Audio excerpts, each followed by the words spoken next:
Technology.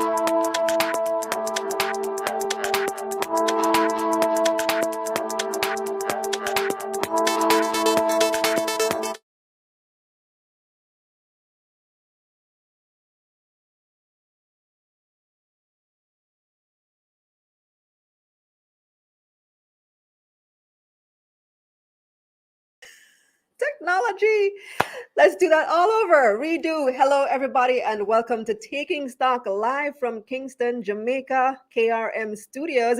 My name is Kalila Reynolds, as you may well know, because many of you join us here every Tuesday evening for this program. It's my pleasure to host this show. I love being here with you, and give me a shout out in the comments. Let me know where everybody is joining from. I know my Belizean Massive is joining this evening because of the topic that we have at hand. We do have backstage the Prime Minister of Belize, the Honorable John Briceno, joining us to talk about a major development in Belize's economy and something that other Caribbean nations should be paying great attention to. So we're looking forward to that discussion.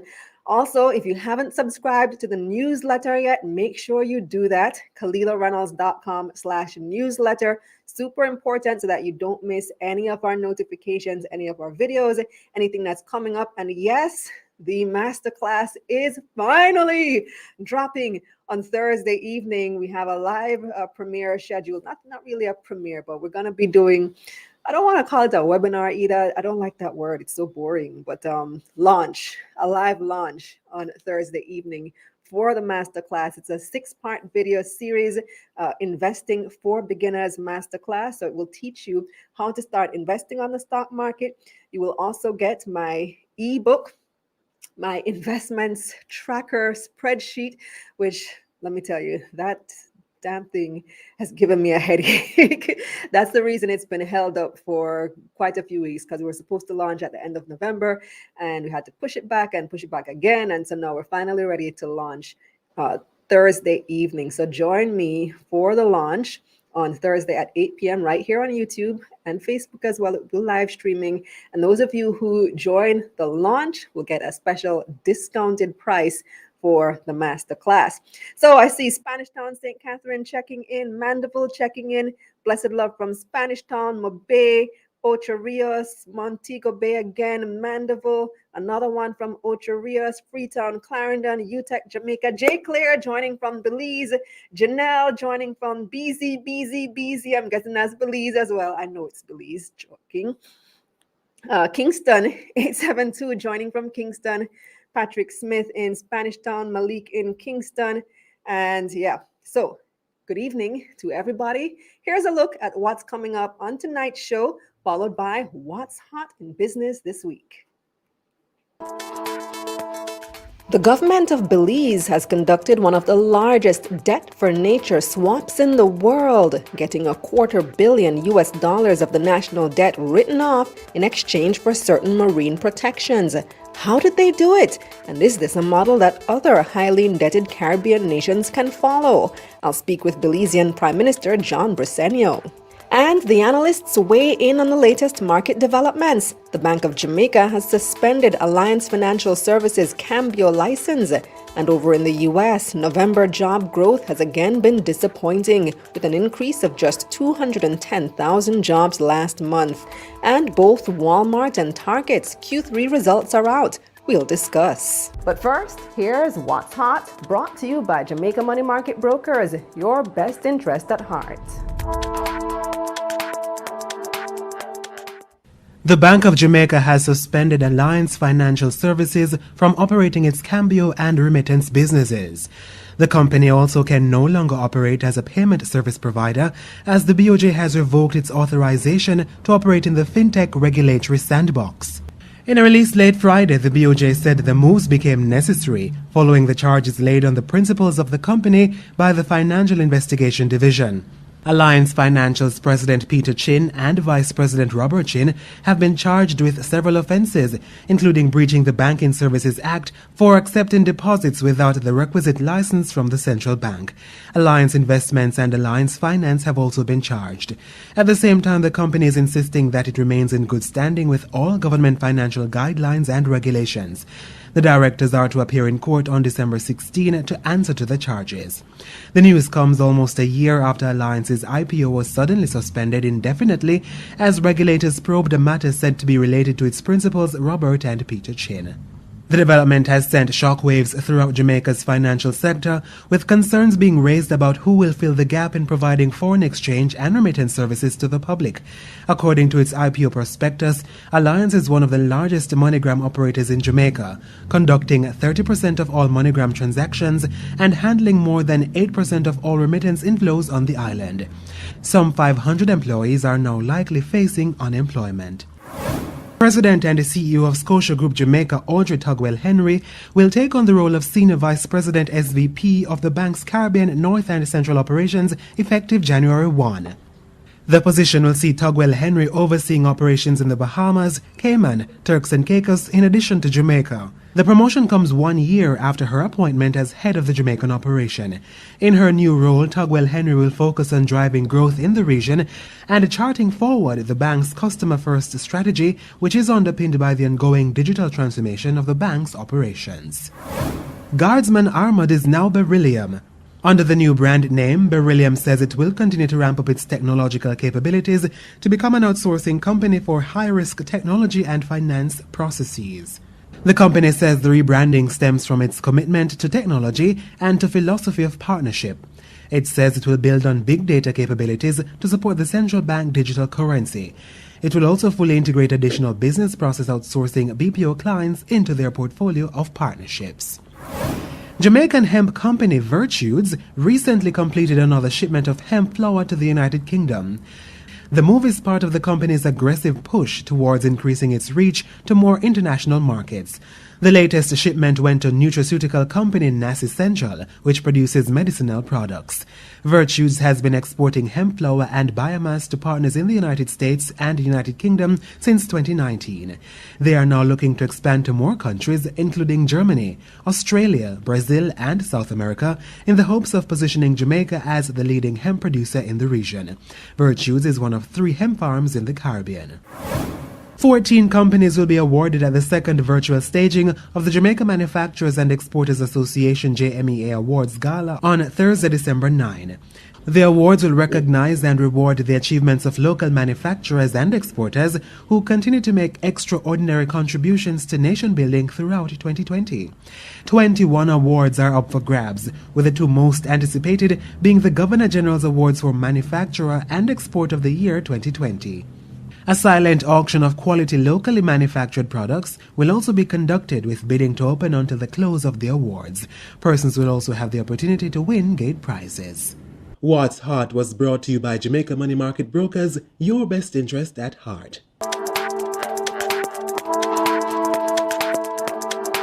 Hey moneymakers, you're not an official part of the family until you have your merch. Visit KalilaReynolds.com/store to order your t-shirt and your mask today.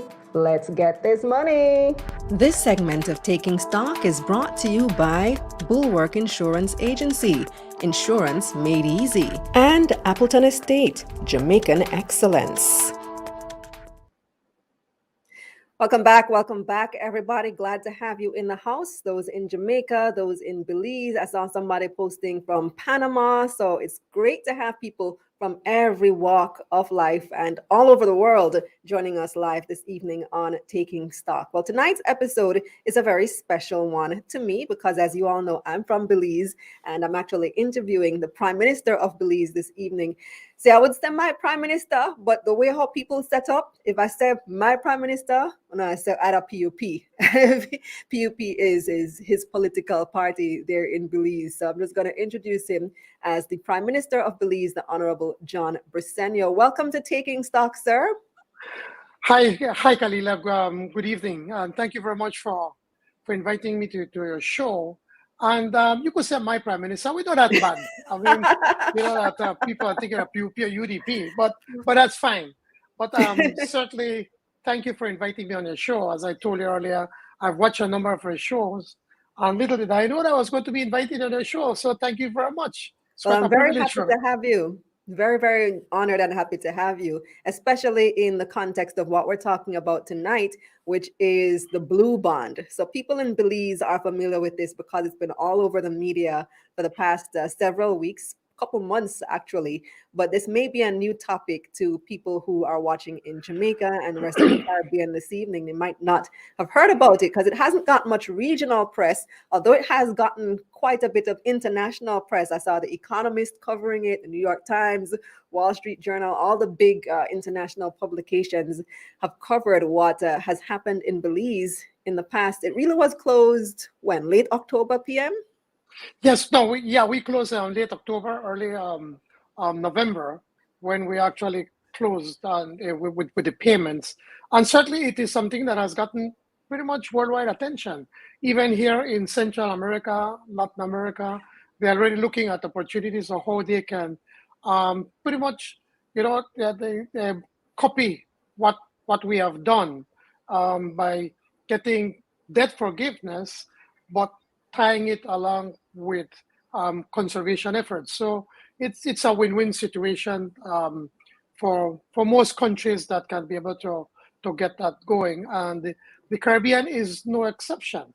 Kalia, Right. we have a very sad history of colonialism, whereby we have been exploited for so many for centuries by our colonial masters, and they left very little behind. So that when we get independence, when we got independent, we had to be able to quickly find money to be able to catch up and to borrow money. And in many instances, small countries like us in the Caribbean have borrowed in excess amounts. And then climate change, a hurricane comes and wipes everything away. So in many instances, we find ourselves with high debt. Mm-hmm. And many developed countries would want to point fingers at us and say, well, that we're being reckless. But it's not being reckless, it's that we have been exploited. The developed countries have done what they did to develop their country. And then whenever we want to do our part, they want to stop us from doing it because it's going to have a negative effect Well, we on do have the to admit economy. that there has Yes. been a role played in post-independence Belize and Jamaica, for that matter, in how the debt was accumulated. But we're not here to talk about how the debt was accumulated Right. right now, because that's a whole lot of kettle of fish to talk about another Yes, it time. is. And there's been much discussion on that. Right now, what we need to talk about is how do we alleviate this debt burden? Because Belize's debt to GDP was one of the highest in the world, 130% PM.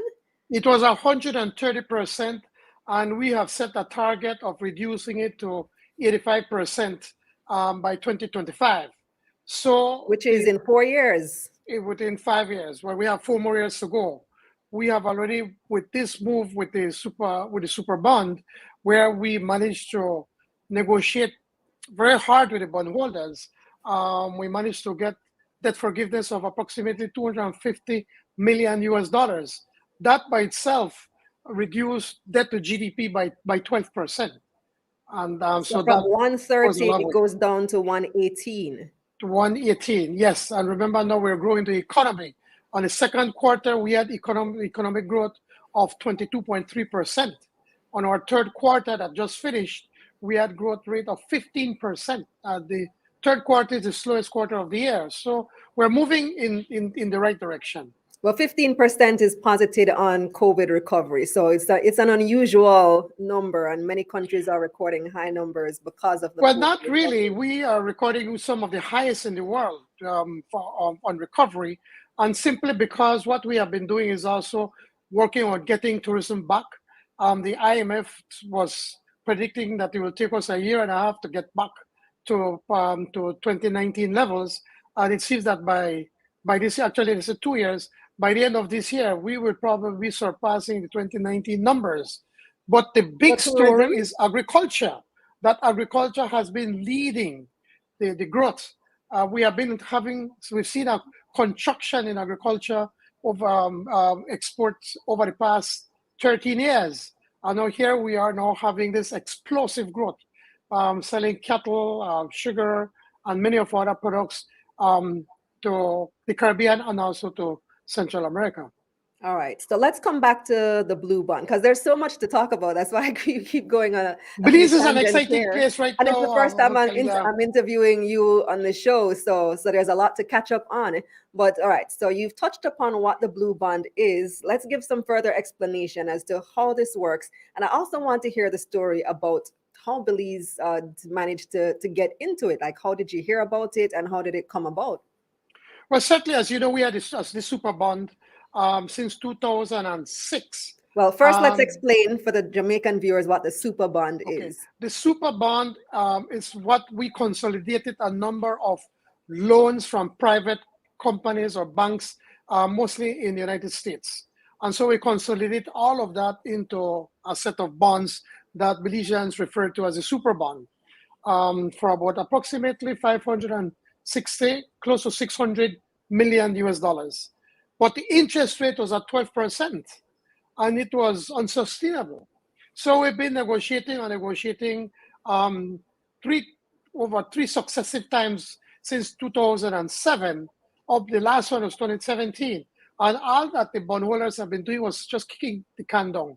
Just imagine, in the last 13 years, between 2008 and 2020, we paid approximately 360 million US dollars towards the super bond. Do you want to know how much the super bond was reduced? Zero, not a single dollar. All we've been doing was paying interest upon interest upon interest. So And 300 that's and something unsustainable. million was just interest. Didn't touch the Exactly. principal at all. So we took the position during the campaign and saying we can't pay this debt. And so we met with the bondholders and said we need a haircut.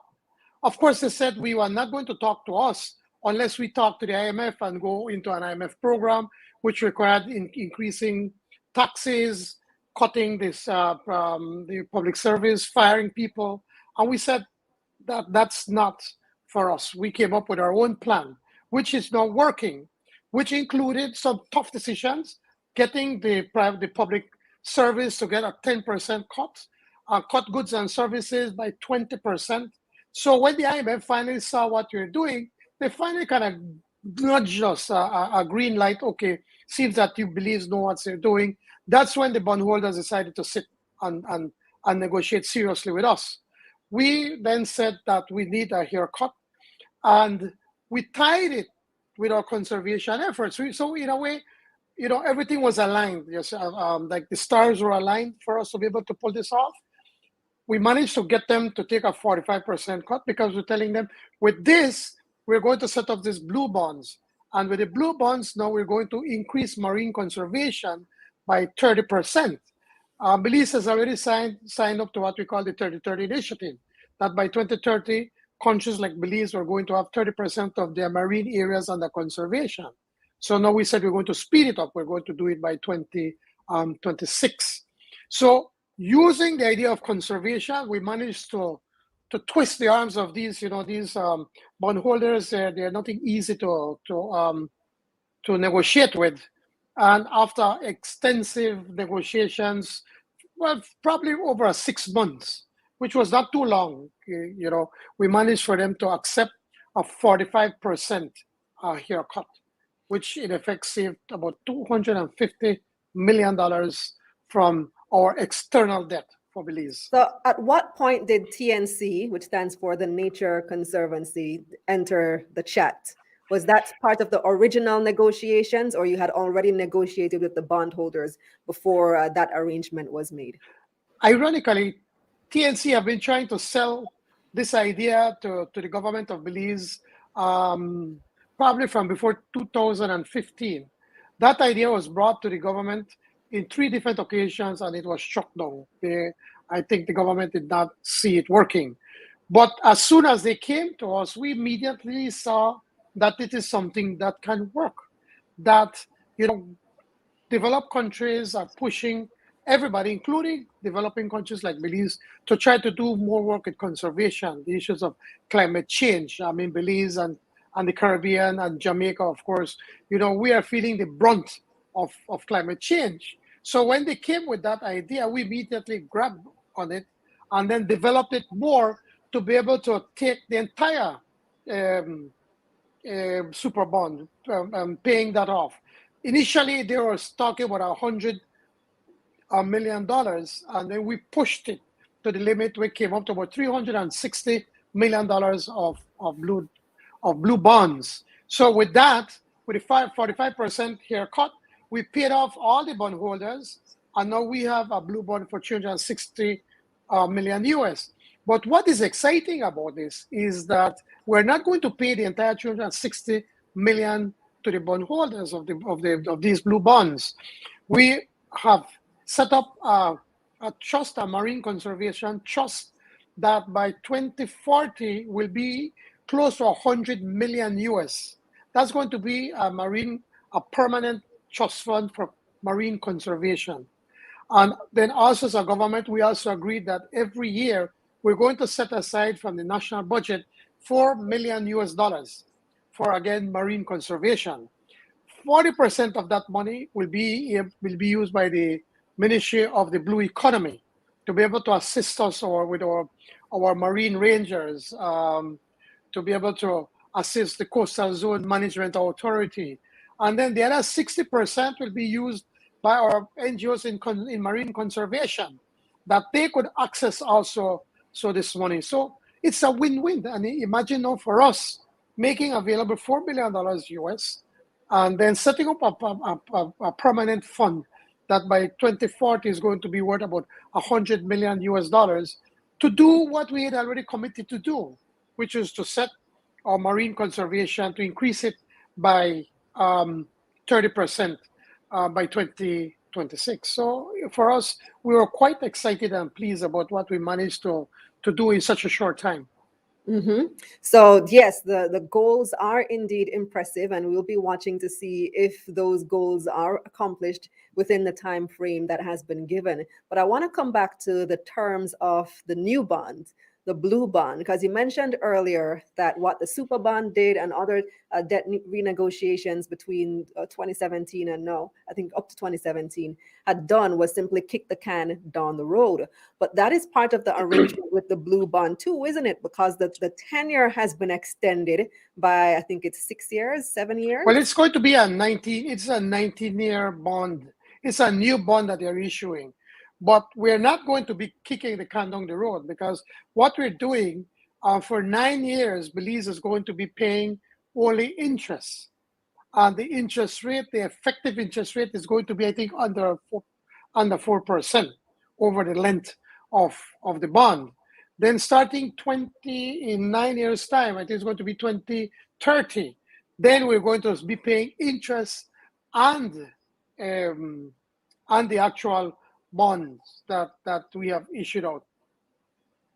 So if you're paying only interest now, doesn't it run the risk of ending up in the same position as the previous administration was, with having to meet those bigger principal repayments when those bullet payments come due? Absolutely not. Remember, we are right now, as it is, we are in a point of recovering. We're getting the economy back on track. So it would be useless to be able to say that we're going to issue these blue bonds now and start to pay both interest and the bond itself, or the capital, immediately, because we know we'll not be able to do it. So we have to give ourselves some time for the economy to grow, to get back on its feet, to be able to collect the necessary taxes, to be able to pay these bonds. From all the projections that we have seen and that we have done, along with the people at TNC and the people at Credit Suisse, they are convinced that by 2030 we'll be able to pay both interest and principal. Mm-hmm. So, but this has been the issue even since the original super bond was negotiated. Not really. It's always been premised that at some point in the future, we'll be doing better, the economy will grow, and we'll be able to meet these payments. Not necessarily, because from what we're doing right now, you could see that Belize is growing in the right direction. The economy is growing. We had, for the first time ever, investment summit in San Pedro about 3 weeks ago in November, and the amount of interest that we've had in that short time. We have approximately over $250 million US of potential investments that are going to come into Belize. We have a lot of opportunities with the BPOs, with the services, with tourism that continues to grow exponentially, agriculture, energy. We have all of these opportunities that unfortunately many of the Caribbean islands don't have. And that's what makes us different. That's where we stand out. We have access to markets in Mexico, in Guatemala. I've had a state visit with the president of Guatemala, President JAMAICA'S, and we're talking about expanding our partial scope agreement with them, trade agreement with them, to include more of our products that can go into Guatemala. I met with the president of Mexico, President Lopez Obrador, and the same thing we've been talking about, investment, trade and investment agreement with them that would allow our products such as cattle and shrimp and fish and some of our grains that we could sell onto Mexico. We have these opportunities that the rest of the Caribbean doesn't have. It's just a matter of being focused and having a plan and putting that plan into action. And viewers, I should mention, if the Prime Minister sounds very optimistic, it's because it's his first year in office. So there was an election. No, it's not because it's my first year in office. It's simply your first year as PM, I should say. Yes, no, but no, I know what you meant. But okay, Kayla, I am the first Prime Minister of Belize that is a businessman. A fairly successful one, if I may say. So I understand business. I understand what it is to be able to do things that to grow a business and by extension to grow an economy. We have one of the most qualified teams right now in cabinet. For instance, our Minister of Agriculture, Minister Mai. Minister Mai is an agronomist. Actually, he worked in the Ministry of Agriculture for over 16 years, so he knows what needs to be done. People like Minister of Foreign Trade, Eamon Courtney, who is well known and well respected in the Caribbean, and Chris Coy, who works within the Ministry of Finance, and Julius Espat. So I could give you a long list of highly qualified, driven and people in cabinet, and we know what needs to be done. And in 1 year, nobody expected us to be where we were. Nobody. The former Prime Minister was saying that he weeps for the next government. Well, look at where we are. We are in our way to, in our path to recovery at a much faster pace than everyone predicted. The IMF was predicting that we were going to have, if we are lucky, 3% economic growth. And they have been inching up our projections. And the last projection, now they have been giving us that, now they think that their projection is 8% GDP growth in 2021. So we are moving in the right direction. And it's not boasting, but it's based on facts, on the decisions that we have been making.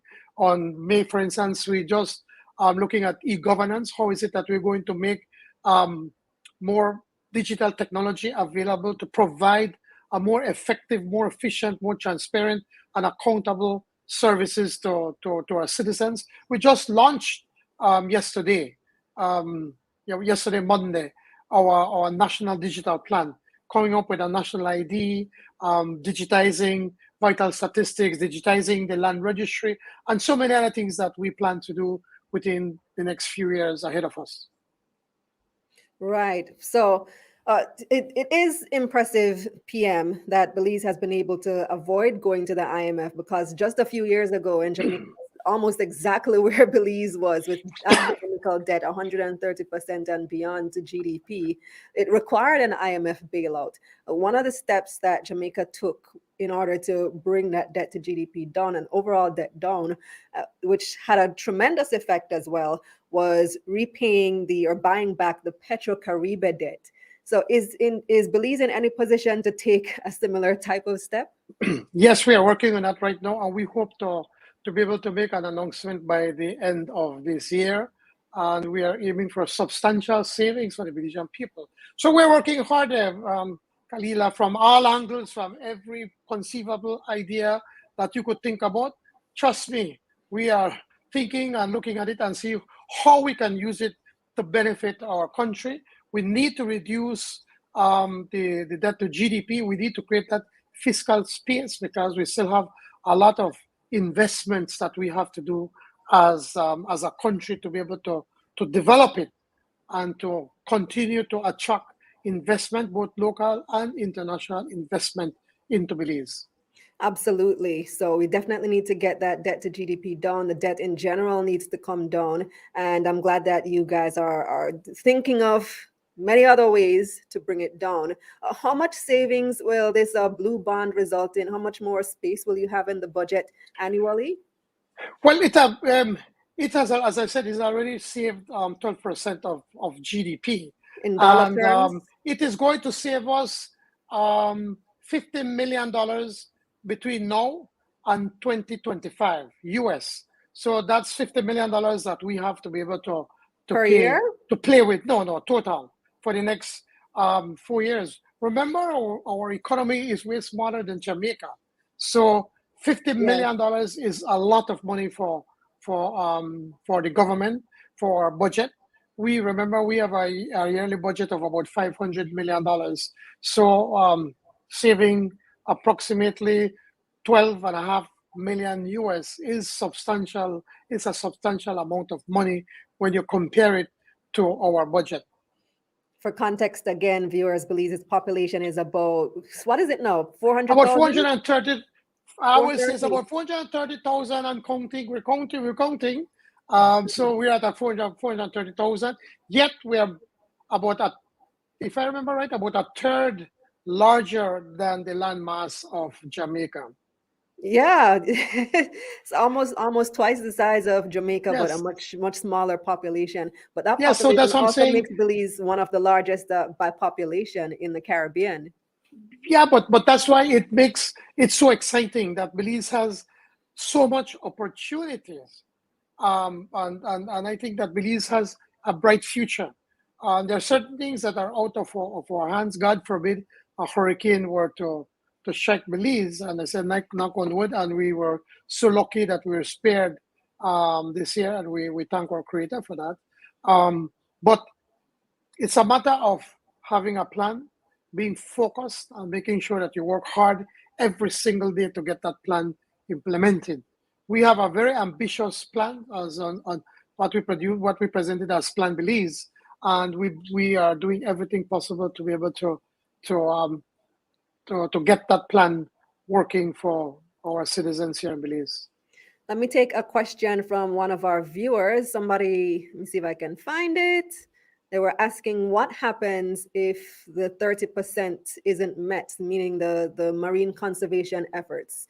Does that affect the bond payout at all? Yes, it does. There are going to be some severe penalties that Belize will be required to pay back millions of dollars if we do not live up to that.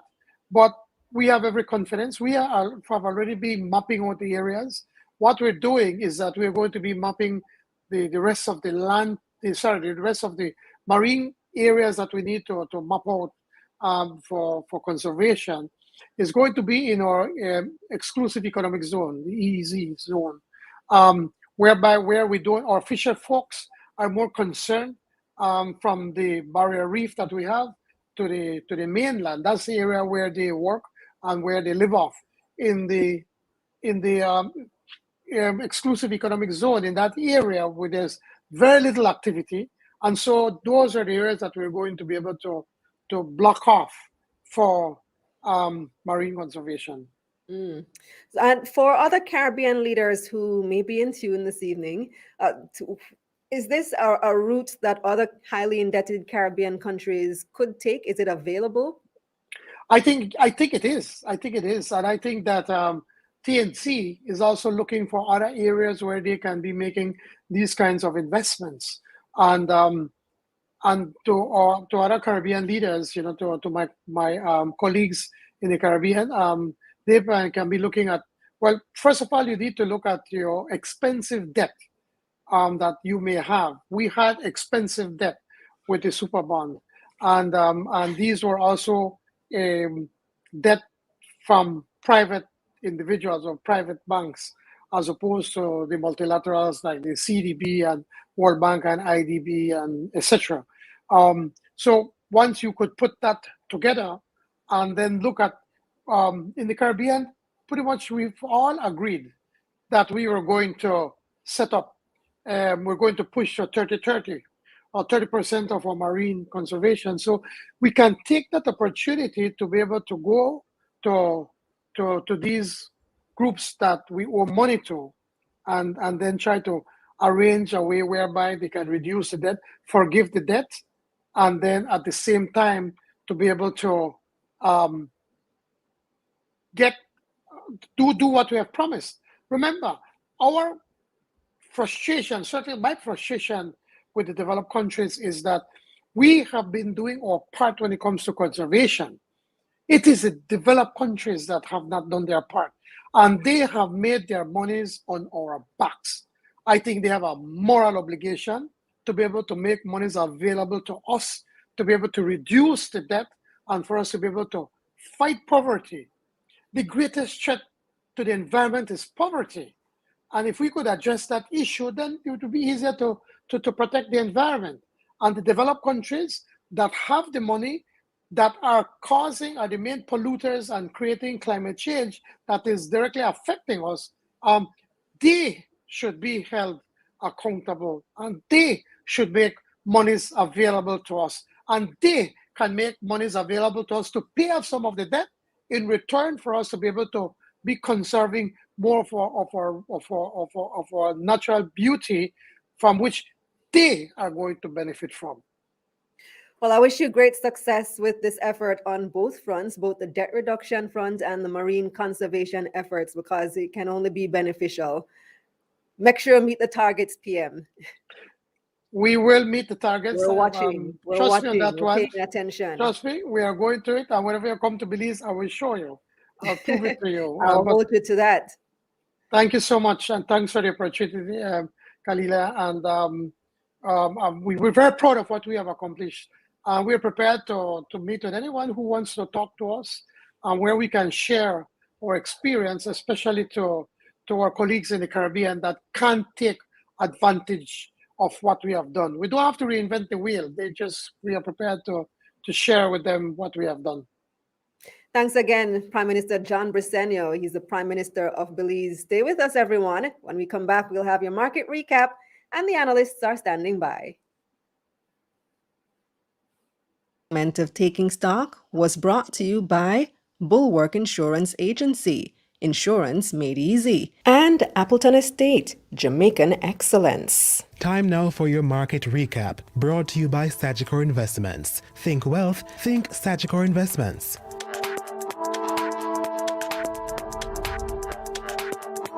The Jamaica Stock Exchange declined, with the combined index losing a little over 1,500 points, or less than 1%. 116 stocks traded across both the main and the junior markets of the JSE for the week ending Friday, December 3, 2021. 42 advanced, 57 declined, and 17 stayed the same. 273 million shares changed hands on the Jamaican dollar market, totaling nearly $2 billion. Lumber Depot saw the most trading activity.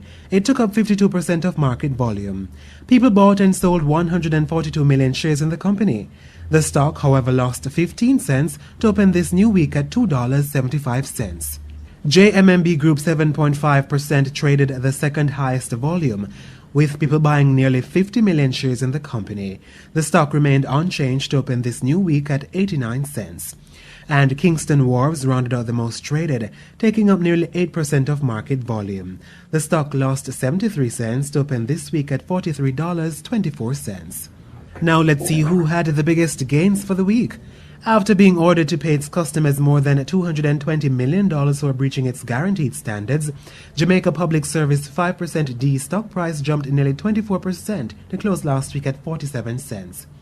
JPS's 5% C stock price rose 18% to close last week at 45 cents. And rounding out our biggest gains, Jamaica Public Service Company's 7% is up 16% to open this week at 64 cents. On the losing side now, Margaritaville Turks was the biggest loser for the week, down 29%. The stock closed last week at $14.85. KLE Group stock fell nearly 25% to open this new week at $2.32. And rounding off the week's biggest losers, Cygnus Real Estate Finance USD. The stock lost 16% to close last week at 13 cents US. Market recap was brought to you by Sagicor Investments. Think wealth. Think Sagicor Investments. This segment of Taking Stock, The Analysts, is brought to you by Proven Wealth and Ideal Portfolio Services.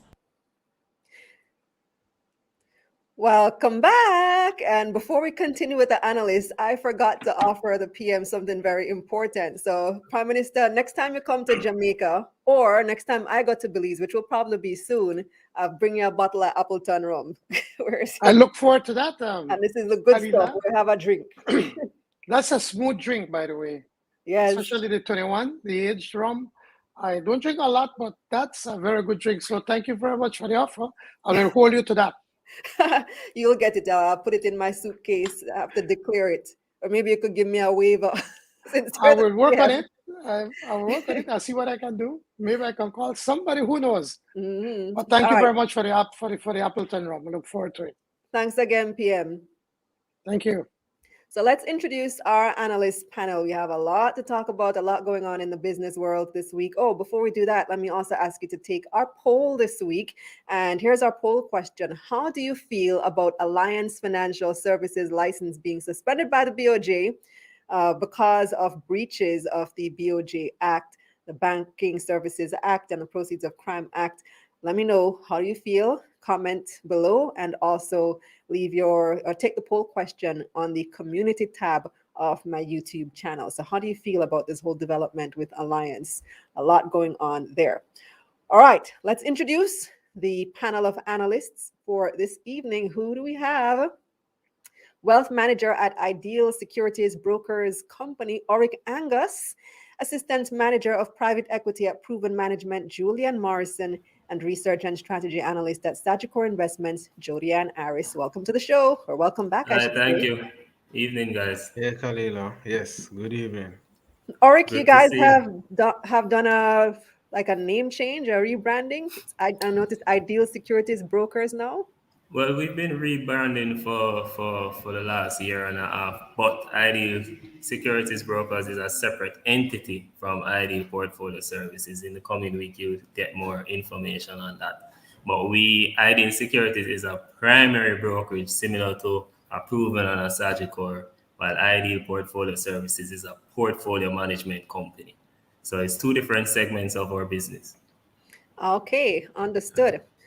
All right, let's get this ball rolling. Like we said, a lot to talk about. And let's start with this whole Alliance issue. So the BOJ has suspended Alliance Cambio operator license. Who wants to jump on that one first? The implications, what happened there? Let me see, since I already had Orick open. Eeny, meeny, miny, mo. Julian, your reaction to that? Well, I think that we're all still processing the series of events. What I'll say, just from a bird's eye view, is that there's a lot to consider from a regulatory standpoint, because the international community or the international stakeholders, they are watching closely to understand and to interpret how we deal with the challenges that we have in our financial system. So, for instance, when standards on when Fitch, for example, Moody's and S&P Global, when they're looking at our credit ratings and our financial position, our robustness of our financial system from a regulatory standpoint is taken into consideration when you're talking about risk. Because when it is understood that an island like Jamaica has a regulatory framework and one that actually works, one that is put into action, it communicates confidence and legitimacy to the international community. So from that standpoint, it's good to be seen as not just talk, but we are persons who actually walk the walk as well. Because small island developing states are sometimes blacklisted and treated unfairly by the international community in terms of how we're perceived. So Mhm. when our regulatory bodies are taking action, it bodes well for how we are perceived by international players. Yes, that's one of the points I made in my article over the weekend as well. That I'm sure this action will be looked upon favorably by those who compile these gray lists and black lists and whatnot. So, Jodianne, what ran through your mind when you heard this development on Friday? Well, I was actually on leave, so I didn't want to run through Oh. developments on Friday. But my initial thoughts were really surrounding, the extent to which it would probably affect the FX market, considering that, Yes. Alliance is one of the major players in the Cambio space. And so that is something, who will necessarily mop up. And I know there are other monogram agents such as LASEF and other companies. And so there was that thought about, in terms of where would those persons are those, in particular in a December season when, remittances may be higher than usual, where would that be going? And, which agency or which company would probably get to mop up that. Yes, Yeah. so that FX implication is indeed huge, Oric, because Yeah. as I was noting earlier, uh, and this is what David actually pointed this out to me in their prospectus, because remember, Alliance did um, plan to do an IPO around this time last year, and then it was suddenly withdrawn based on some developments that were kind of weren't really revealed at the time. There was just a hint of what it was. So in late December, that IPO was suspended. And all right, so in that IPO prospectus, Alliance said that they actually handle 30% of all MoneyGram transactions in Jamaica and 8% of all remittance transactions on the island. And we're looking now at December. We're like 2, 3 weeks before Christmas. This is the time when a lot of family members Yeah. abroad are sending money home. And now there are fewer agencies places that people be able to go to collect this money. So what type of impact do you see this having, Oric? I mean, yeah, they are a very major player in the industry, as Julian and Jody would have pointed out.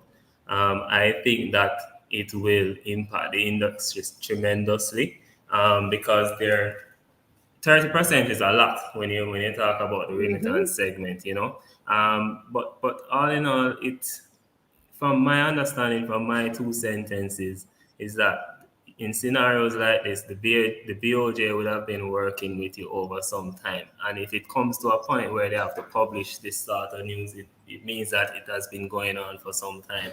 Um, a lot of stakeholders will be affected, employees and customers for um, most of all, with the December period right around the corner when remittances are usually high. You find it that a lot of these customers will be seeking other alternatives, whether it's Western Union and different Cambia outlets that are in the country.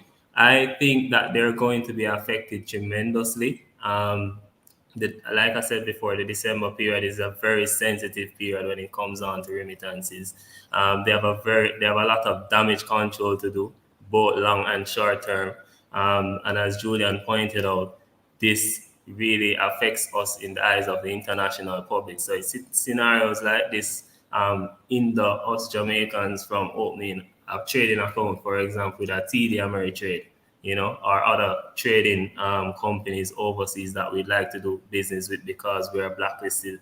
And in the event that we want to look good in the eyes of these international credit rating agency, we have to comply with the BOJ regulations and the rules regarding our industry. And the Cambio business is very sensitive. So when you play in that space, you have to be on top of things. Is it an opportunity for the other players in the industry to soak up that hole that For Alliance made? sure. So you have LASEF, like Jodianne mentioned, Hmm. Grace Kennedy, which operates Western Union. I think VM is the other one that also does MoneyGram. Will they be able to fill that demand, do you think? Yeah, for sure. I mean, well, if they're depending on where they're located and the ease of doing business with these places, I have a few individuals that I know personally who have cambio shop set up in places like Mandeville and stuff. And based on what happened over the last weekend, there was a lot of people out there waiting to use their services. So without a doubt, people will seek other alternatives through the other cambio players in the market. So those are three companies to watch. Yeah. Last F, GK, and VM. And All right. Did any of you by chance get to attend Carib Cement's AGM today? No, I didn't get a chance. I was unavailable actually. Same here. I wasn't able to. Oh, I that's didn't unfortunate. I tried, but when I tried, it said that the registration was closed, so I wasn't able to attend and see what happened. But if anybody in the comments did, let me know. How did it go? I'm sure it was quite a feisty meeting given the issues at play. Julian, can you give us a recap of what the issue is for Carib or at Carib? So, just the tip of the iceberg. Essentially, there is going to be a new agreement where a portion of the company's revenues are going to be charged pretty much in a form of royalty agreement to the parent company. So typically when you have agreements like this, it typically comes from profitability, which is what shareholders are interested in. And given that the parent company has shares in the company, you'd find that what the parent company would want and what shareholders would want, meaning the minority shareholders, normally would be aligned, given that they would try to maximize the profitability of the firm. This new agreement puts a spin on that because the fact that it is being charged on revenues means that it will constrain profitability of the company, meaning that the company's profitability, the potential of it, will be constrained by this new agreement. And it's not an agreement that you necessarily see every day in this kind of industry. It's kind of irregular. So there's a lot of tug of war around it. People are not comfortable, especially given that Carib Cement hasn't paid a dividend in a very long time, and dividends come from profits. So that's really it. My personal opinion, I don't think the thesis for Carib Cement has changed though, because when you look at the fundamentals and the demand drivers for cement and building materials in Jamaica, it should supersede the potential impact of the agreement. But that's my personal opinion. Okay, so David is in the comments telling me that he watched it. I'm trying to ask him to give us some of the highlights as to what came out of the meeting, because I'm sure that the shareholders, well, and I heard them on Nationwide this morning as well.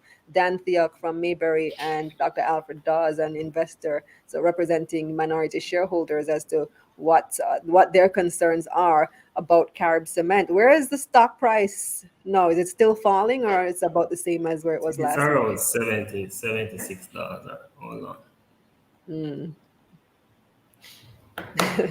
Let me put up the comment from David. This is what we know. Minority shareholders were, I can say it, pissed off. Yeah, I I don't think we'll presume be there will censored for be. saying that. I mean, As we can imagine, because minority shareholders haven't been paid a dividend for many years, and now that the company is finally profitable, the company is proposing to siphon off that money to Mexico, send it off to another country, which impacts us in so many different ways, because the 4% royalty is coming from the top line, from revenue, which means that it's not taxable basically. So there is less money for the government to collect taxes on, since government collects taxes on profits. That's one. Two, money is leaving the country that is generated here. So all the cement that we buy to build your house, fix road, all that stuff is going to be leaving the country. And then three, shareholders already upset because they haven't gotten a dividend, yet you can find all this money to pay to Mexico. So here's a quick update from David. He says all resolutions passed. Ordinary business passed, undervotes, and special business done on a poll. So I guess that means that the resolution approving the payment of the royalty, is that what that refers to, David? That was passed. See, he should have been on this week. But next week, I'm sure he'll have a lot to say next week after he writes his article for the Observer and so on.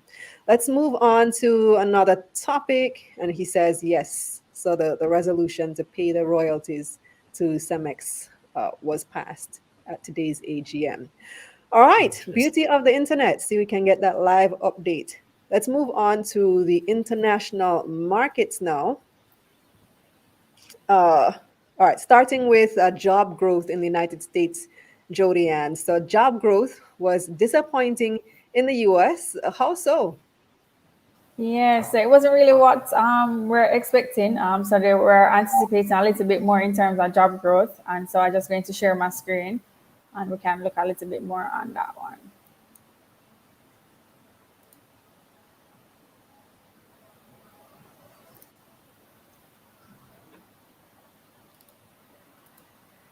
All right, so we're waiting on Jody Ann to do Right, the I think screen you're share. up now. There it is. Yes, we're seeing it. Right. So non-farm payrolls, which is just really everybody except probably farmers and another, just a little bit more outside of regular employment, was 210,000, and coming from 556, so a little bit over 500,000 in the previous month.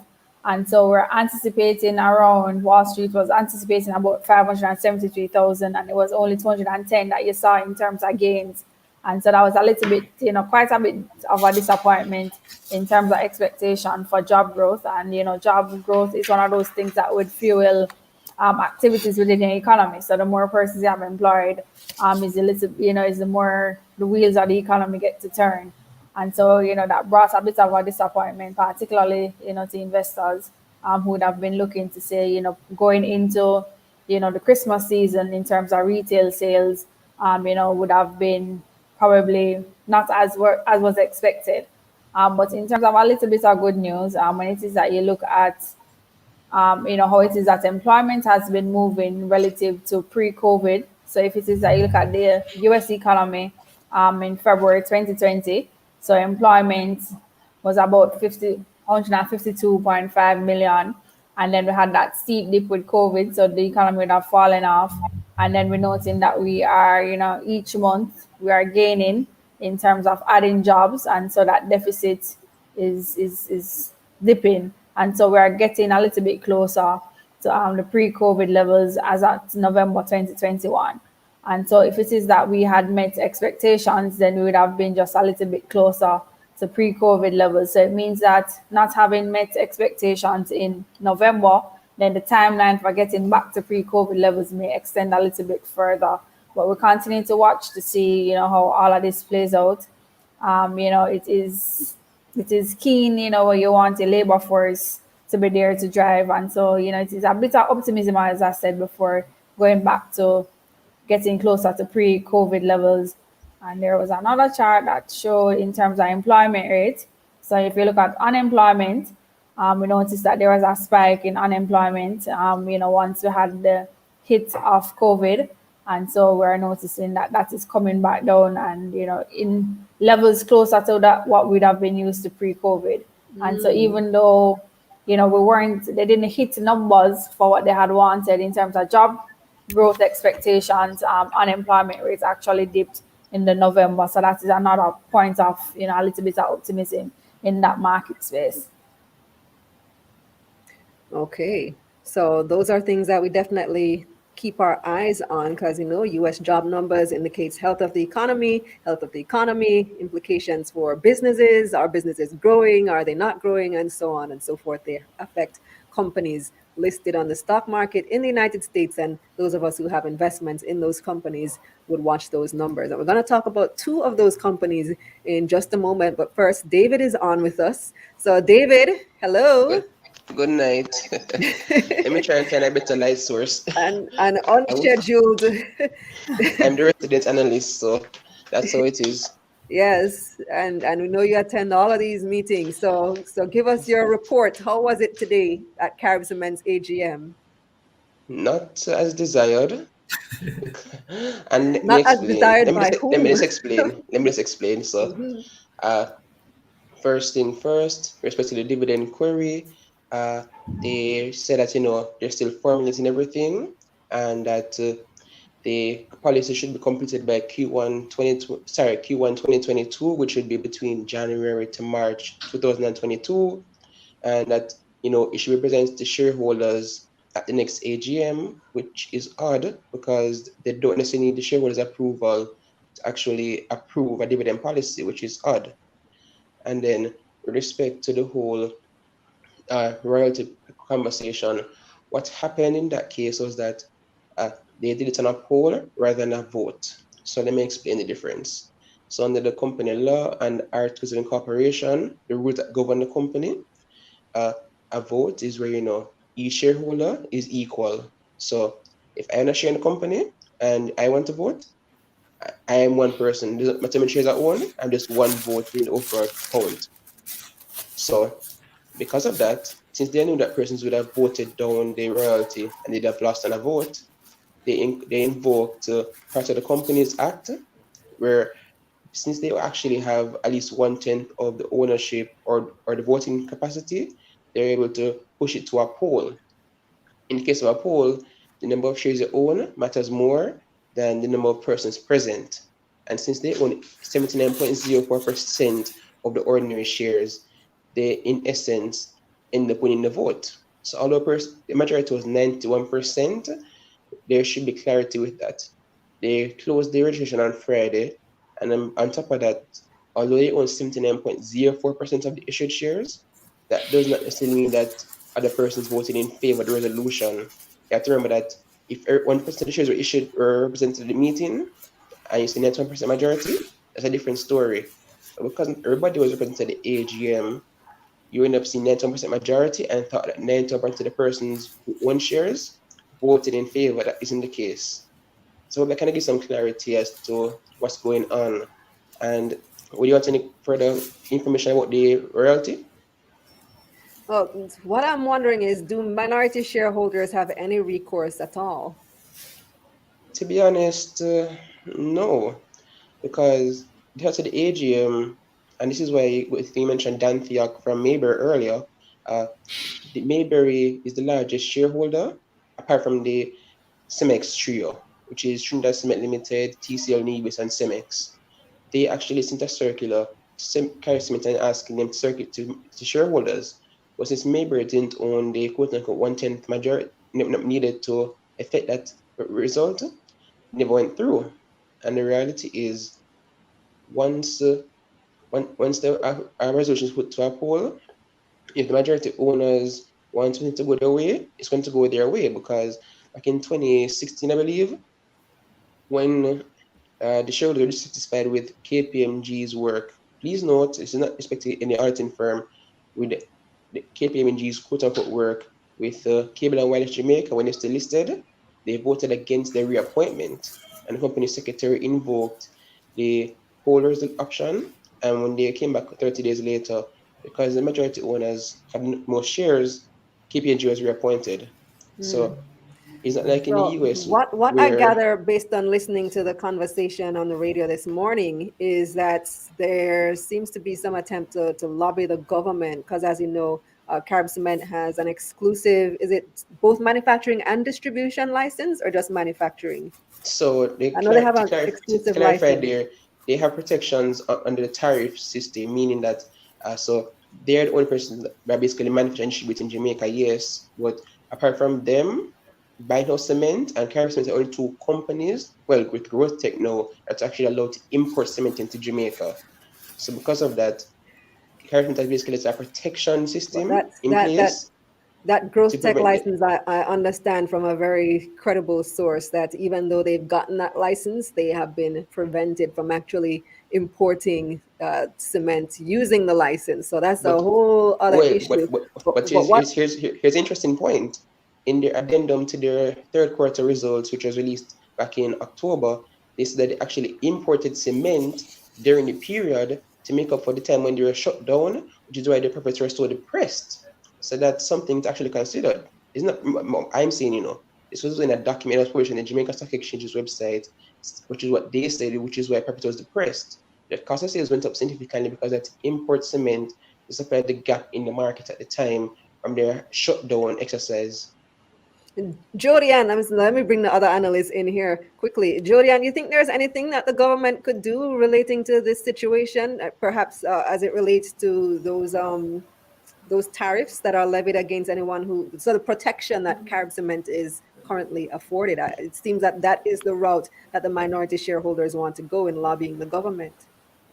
I mean, that's one option that can be considered. How it currently set up is that even if it is that you do have a license to import, you still have to make that that application on a continuous basis. So it doesn't mean that if I have a license to import, I can at any point in time choose to import. So I have to continuously be getting approval, and that is based on the fact that if it is there isn't any there after government, speaking with Carib Cement and understanding the market, and if there is space for it, then there's an allowance. Part of what you have is it's typical to have some sort of protection for your local market in some ways, because then you don't want to then push your local out if it is that you can have some sort of protection. So it is also done in some ways in agriculture. So I'm not sure in terms of how much it is that government is going to go and make a change to this, because then they also have to look at the side that Carib Cement actually does give back to the economy in some ways, and so you have to look at the two sides of it. People for one, right? So they're the two sides of it. So you have the protection rules are there in some aspects to help in terms of economic growth. Is really the foundation of which you have those sorts of protections. There are the other economists on the other side that who will agree or will disagree, to say that it is better to open up and to have free reign, and that is best for consumers in the longer term. So there are the two viewpoints. So that's an option that they could consider, to say that government could probably allow for more importation, and not have as great a protection for Carib Cement, but it is going to be not as easy a fight to get done. Right. So we'll keep our eye on this. Thanks for the update, David. You're welcome. So we are substantially over time for the show today, but for good reason. We had so many things to discuss. The conversation with the PM was good, but we do want to get to the last two topics, and I'm going to ask you to be as brief as possible, Julian and Orick, in discussing the results for Target and Walmart. So let's look at Walmart first. Orick, what are the results showing their earnings release? All right, so Walmart has been growing globally, and they've been focusing on pushing their digital penetration in the industry. I'm just going to share my screen real quick so you can see some of the numbers.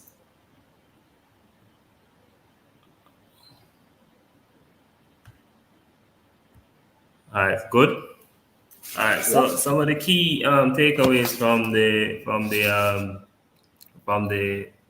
Q3 report is that the revenue is $140 billion. That was a 4% increase in revenues for the company. The Walmart, their e-commerce sector is what's growing really fast as well. That showed 8% growth for the quarter. You'll see it down in the report when you go down some more. When you talk about the operating margins and revenue, all of them has remained positive throughout the quarter. When you look at their balance sheet now, you notice that receivables are up 27%, which is high, but that's the nature of the industry in which they operate. And I realize that the company has beefed up their inventory coming closer to the December period. Also, what to note from the report as well, the company has been chartering their own ships to move products to mitigate against supply chain constraint. But with that said, the fact that energy cost is increasing has increased their cost for the period as well. So in order to manage that increased cost, the company had reduced the promotion of sales, which haven't hurt sales very much. I mean, year on year, the company turnover revenue of around 4%. They have been repurchasing shares. They repurchased about 7.4 billion shares year to date, which is representing about 35% of the 20 billion authorization that they announced a year ago. All in all, in summary, The shares are up around 2% this year in terms of the stock price. Let me click over here. It's closed today at around $138.55. And it's lagging behind the S&P 500, which is up about 31%, approximately 31% this year. The debt margins for the company are within industry norms. The leadership remains strong. And as inflation approaches quickly, I believe that the company will remain cost effective, and it's a good option for investors to look into now. With a dividend yield of about 1.5% per annum, I think that is fairly attractive given the business in which they operate. And based on the median price target for this, based on Wall Street analysts, it is around $172.32, which is a 24% upside from where we're looking at now. So I think it's a good stock to add to one's portfolio right now. In the coming weeks, I'll be sharing more and more stock picks throughout the different industry sectors for that investors can look at for their portfolio. All right. So that's it for the summary. With the caveat, of course, that this is not intended as investment advice. Right. Please consult No your licensed problem. financial advisor before making any investment decisions, and you can give Yeah. Orick a call over at Ideal Portfolio Services. Let's Yes. look at a big competitor of Walmart, which is Target. What are the results for Target showing, Julian? Okay, so Target has similar parameters as Walmart, and they are seeing success because of broader industry tailwinds. So let's dive into it. So I'm going to share my screen now. All right, can you see it? Yes. What are we looking Yeah. at? Okay, so we're in business. All right, so net earnings is what we're interested in, is at $5.4 billion, right? So that's up 80.8% year over year. And what's good is that it's because of a combination of growth in revenues and cost containment, which is very impressive given the inflationary pressures facing businesses right across the board, especially those in retail. And it speaks to the company's inventory management efforts. Want to also look at revenues since they're a major driver. Revenues are up 15% year over year at $75 billion. So we want to look at the segments. What is actually driving revenues? So we noticed that apparel and accessories were up 26%. Here we are, right? It's up 26%. And then beauty and household items, that's also up significantly. That's up 10%, and it's actually one of the larger areas of revenues. Then we want to look at what the company calls hard lines, which is electronics. So those are things like video games and other home entertainment devices. That is up actually 17%. So we're seeing strong growth across segments in the business, which is a sign of strong retail activity. It means that consumers are very confident and they're coming in strong in terms of spending. A part of that would have been because of the strong fiscal stimulus that was issued by the US government during the period. However, even though stimulus is starting to come out of the picture, what we should factor in as investors is the fact that it's the Yuletide season. Holiday season is actually one of the stronger periods for businesses such as these. So we're talking about Christmas shopping, we're talking about Thanksgiving, we're talking about Black Friday, we're talking about Halloween. All of these things factor into growth in revenues for businesses such as Target. So going back to the P&L, profit and loss statement, and we're noticing that overall the business is in good shape. So we're seeing cost containment right across the board. The gross profit margin is not on the screen, but we're looking at cost of sales, and that's essentially the cost of inputs. So input costs are very sensitive to supply chain issues. And what we've noticed is that even though there are supply chain challenges right across the board for businesses such as these, the gross profit margin for Target stayed at 30% year over year, which means that they're getting ahead of supply chain inflation and being able to keep the Wow. quality of their performance where that is concerned. And they spoke to using air freight as an alternative for some of their business lines to get around the issues around shipment and moving goods. In terms of cash now, seeing where cash flows from operations are still healthy.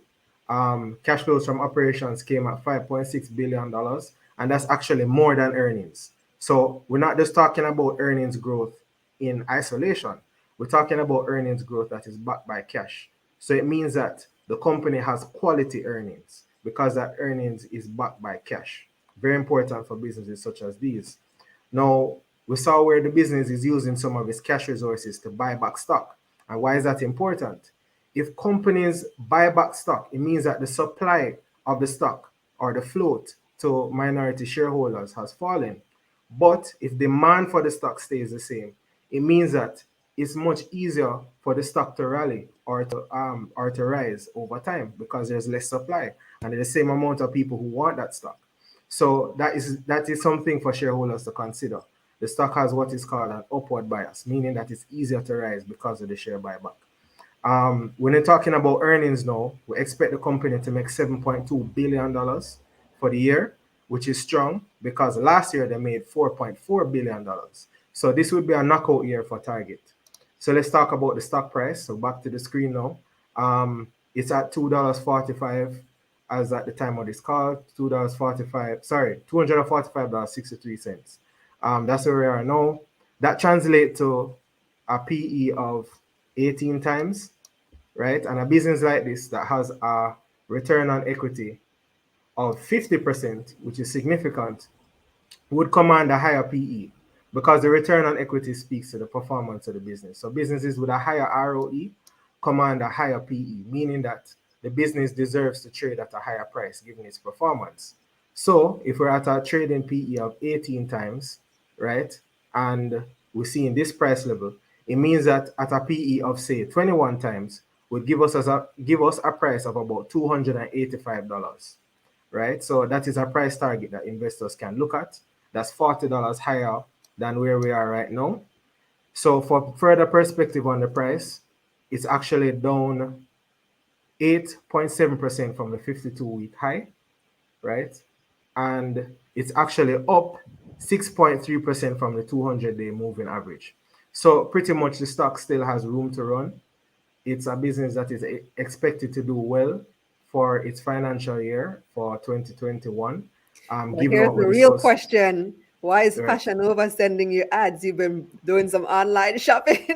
Boy, the algorithm is very weird, you know. It's very weird because the algorithm, right? Yeah, it has a mind of its own. Fashion Nova, that company has grown aggressively in like 5 years, man. Yeah. Anyway, thank you guys so much. We went through a lot this evening. I really appreciate your participation. We went over Carib, Alliance, Target, Walmart, U.S. economy. Yeah, we did a lot. So thanks again. Until next time, I'll probably see you guys next year on the show. Oh, okay. Because next week is our Christmas episode, and that's our last episode of the year. So after that, we go on break until the new year, until 2022. Okay. All right. Happy New Year. Merry Christmas. Merry Christmas. Merry Happy Christmas. New Year. Remember to invest, when guys. It comes. Yeah. Yes. All right. So let's take a quick break just to thank our sponsors for the segment. We'll be right back. Segment of Taking Stock, The Analysts, was brought to you by Proven Wealth and Ideal Portfolio Services.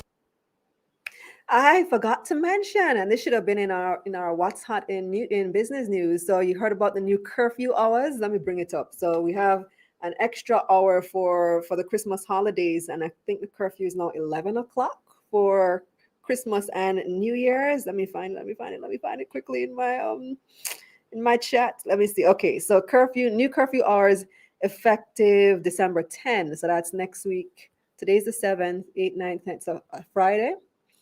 Today's Tuesday. Yeah, Friday, effective Friday. New curfew hours, 10 p.m. So curfew will be 10 p.m. to 5 a.m. effective Friday coming to January 13, 2022. So we get an extra hour. It's now 9 o'clock. And then for Christmas and New Year's, Christmas Eve and New Year's Day, the curfew will be 1 a.m. 1 a.m. So you get to stay out all hours if you want to. That sounds like party or keep. I don't know. I don't know what will be allowed, but 1 a.m. is the curfew for Christmas Eve and New Year's Day if anybody's interested in going out for that period. Another measure announced controlled entry protocols for vaccinated persons. If the pre-travel test is a PCR, fully vaccinated persons will not need to do another PCR test upon arrival to be exempt from quarantine. So you just take the one when you're leaving. When you come back, I guess, does it depend on how long you've been away? Don't know. Because if you go away for 3 months, can you still be expected to travel on the basis of the pre-travel PCR? I don't know. So let's see. That's what it says. And then if you're not vaccinated, then the 14-day quarantine order remains for persons not vaccinated or not fully vaccinated as well. They still have maintained the travel ban on African countries, but they said that it's under review. So let's see what happens with that, because a lot of people have been saying that that ban is unfair, given that South Africa only detected and reported, the first to report the Omicron variant, but it didn't actually apparently originate there, since they detected it in diplomats from European countries. So is that a fair travel ban? And then COVID test. Persons entering the island are required to present a negative COVID-19 test no older than 3 days. So that remains the same. So those are the updates. Thank you for joining me yet another week. Look out for the masterclass launch on Thursday at 8 p.m. Join me right here on YouTube Live and Facebook Live, and be among the first to get your masterclass at a special rate for those of you who join the live. Subscribe to the newsletter so that you can get your links. KalilaReynolds.com/newsletter.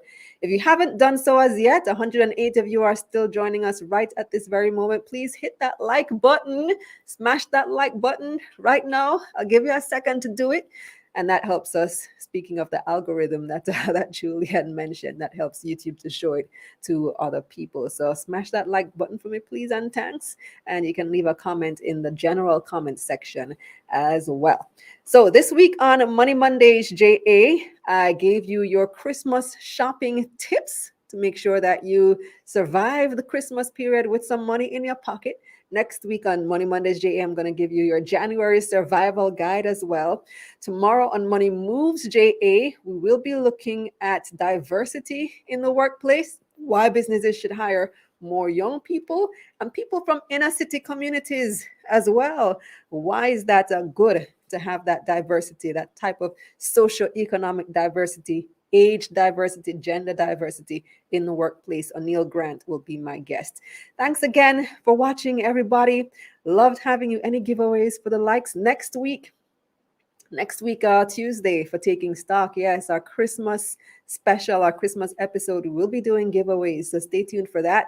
I have the Appleton. Everybody who's been asking for Appleton, we have cash giveaways from some of our sponsors, cash giveaways from me. So tune in for that special Christmas episode. Santa K will be back. It'll be our 3rd year. Wow, 3rd time doing a Christmas special with Santa K. All right, everybody, I'll see you again very soon. And stay with me now. Let's get this money. Bye-bye.